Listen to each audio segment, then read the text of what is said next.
গল্পের নাম মনের অন্তরে, পর্ব সংখ্যা 2, লেখিকা সাদিয়া জান্নাত শর্মী।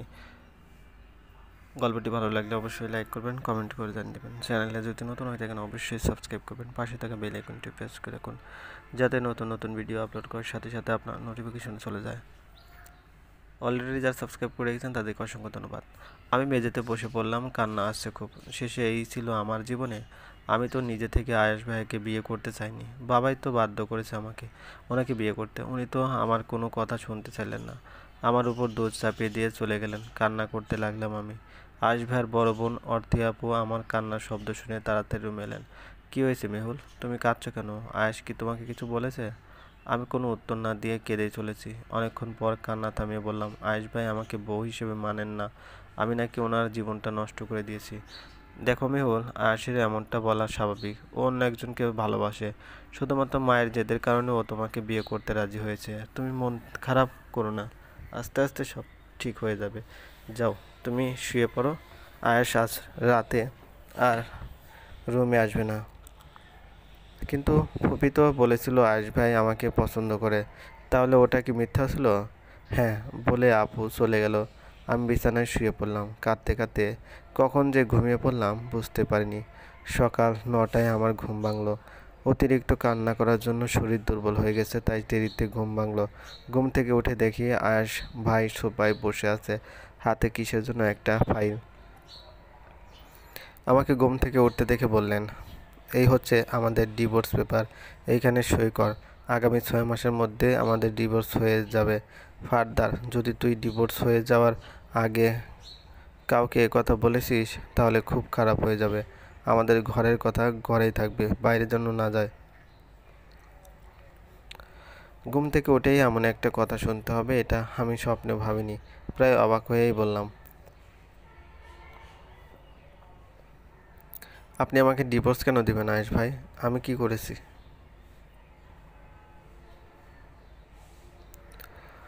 সব কিছু তো তুই করেছিস, আমার জীবনটা নষ্ট করে এখন বলছিস তুই কি করেছিস? তোকে ডিভোর্স দেব কারণ তোকে আমি ভালোবাসি না, আর কখনো ভালোবাসতেও পারবো না।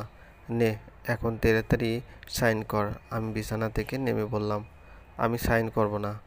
বিয়েটা কি পুতুল খেলা নাকি যে আগের দিন বিয়ে করব পরের দিন ডিভোর্স পেপার সাইন করব?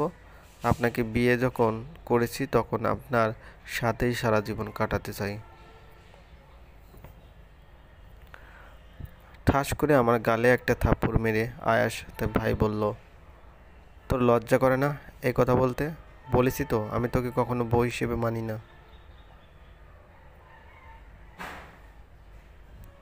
আপনি আমাকে বউ হিসেবে মানেন বা না মানেন, আমি আপনাকে আমার স্বামী হিসেবে মেনে নিয়েছি। তোর মানাতে কিছু যায় আসে না। সাইন কর বলছি। আমি ওনার হাত থেকে ডিভোর্স পেপারটা টান দিয়ে নিয়ে ছিঁড়ে ফেলে বললাম, যদি ডিভোর্স পেপারই না থাকে তাহলে সাইন কোথায় নেবেন আমার?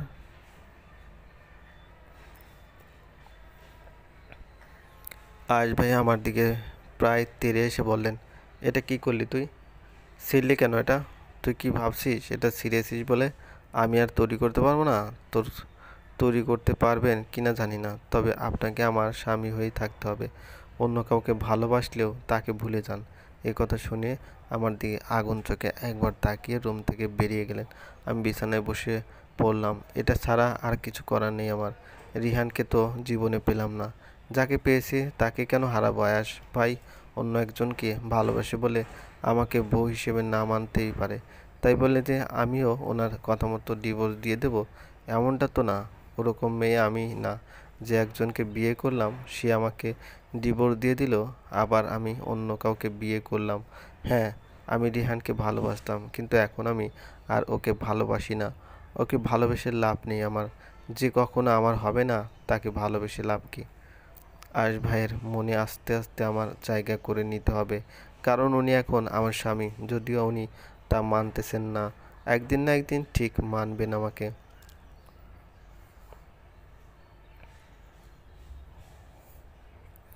রুম থেকে বাইরে বেরিয়ে নিচে এলাম আমি। আমাকে নিচে নামতে দেখে ফুপি বললেন, ঘুম ভেঙে গেছে তোর? একবার ডাকতে গিয়েছিলাম তোকে, গিয়ে দেখি তুই ঘুমাচ্ছিস, তাই আর ডাকিনি। আর টেবিলে বস, খেয়ে নে। পরে আর খাওয়ার সময় পাবি না, একটু পরেই বউ ভাতের অনুষ্ঠান শুরু হবে, বসে পড়। ফুপির কথা শুনে আমি খাবার টেবিলে চেয়ারে বসতে যাব, তখন সামনে তাকিয়ে দেখি আয়েশ ভাই আমার দিকে কটমট করে তাকিয়ে আছে।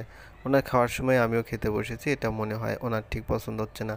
ওনার পাশের চেয়ারটা ফাঁকা দেখে সামনে না বসে ওনার পাশে গিয়ে বসলাম। আমার কাণ্ড দেখে উঠতে আপু হেসে ফেললো, সাথে বাকি যারা বসেছিল তারা সবাই হাসতে লাগলো। ওদের হাসতে দেখে আয়েশ ভাই বললেন, কি হয়েছে আপু, তোরা হাসছিস কেন? দুলাভাই বললেন, কিছু না শালাবাবু, তুমি এবার বউকে নিজের হাতে খাইয়ে দাও।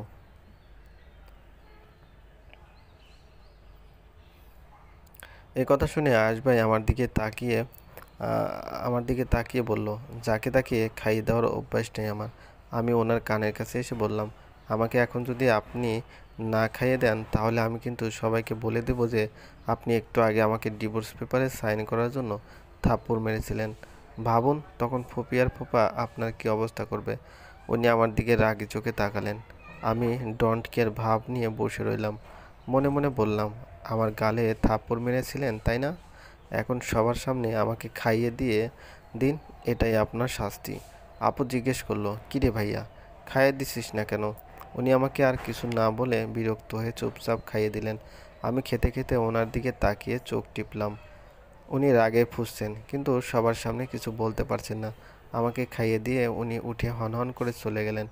দুলাভাই হাসতে হাসতে বলল, শালাবাবু লজ্জা পেয়েছে খুব, তাই চলে গেছে এভাবে। কিন্তু আমি তো জানি উনি কেন চলে গেছেন। খাওয়ার পর আমি ফুপার কাছে গিয়ে বসলাম।